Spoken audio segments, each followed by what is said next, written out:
So let's start from back to IDDS. IDDS. Yeah. Okay. Yeah. Okay. So you, from D4D, you learn IDDS. Okay. Then, Can I mention you in the D4D workshop? yeah. Okay. It's sort of okay.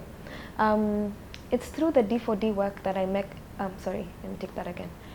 It's through the D4D workshop that I met a couple of different awesome designers. Hee-Won Lee was one of them, who was very instrumental in changing my ideation and the way I looked at things. And we solved a couple of different projects. Just in that one day workshop, we learned how to look at different local solutions for local problems involving local communities, which really opened my mind and my eyes to how we could be use ourselves as instruments to make change in the community. And it's through the D4D workshop that I learned about IDDS, which is the International Development Design Summit. And I got the opportunity to apply for this summit, and I was actually selected to, I know I have to take that again.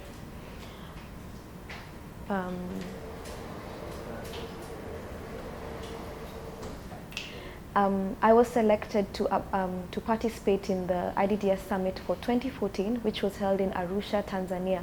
And it was an amazing experience. I was posted to a community called Olkolili, which is in the foot of Mount Kilimanjaro. And basically what we were doing, we were teaching design skills to a very young group of girls who were in a secondary school nearby. And we were using a TNT model, which is basically a train the trainers model, and we were teaching them how to make renewable energy, renewable sources of fuel, which they could teach their mothers, their aunties, and basically teach the older women around the community. And being in Arusha for these 5 weeks was very, let me take that again. Being in Arusha for 5 weeks really changed my life. It changed the way I looked at things because it gave me an idea of what I wanted to do. It opened my eyes to the renewable energy field. And finally, I felt that this is what I could do to be that change that I wanted to be in the community. And when I came back home to Nairobi, I began to think about how I could use what I had learned in Arusha to bring that change that I wanted to see in Nairobi. And that's how Bright Green started. And it's very interesting because we had to change the model a bit to suit an urban city, because where we were was in a more rural-based city, and there were very many agricultural activities. So we could use the agricultural waste as our feedstock. But being in an urban city, which doesn't carry out very many agricultural activities, we had to find a different kind of waste to make the same product that we were making in Tanzania.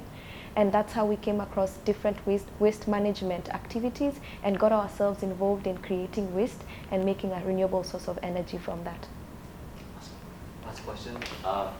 It's going to be about like the design process. Like, what you're why do you think design education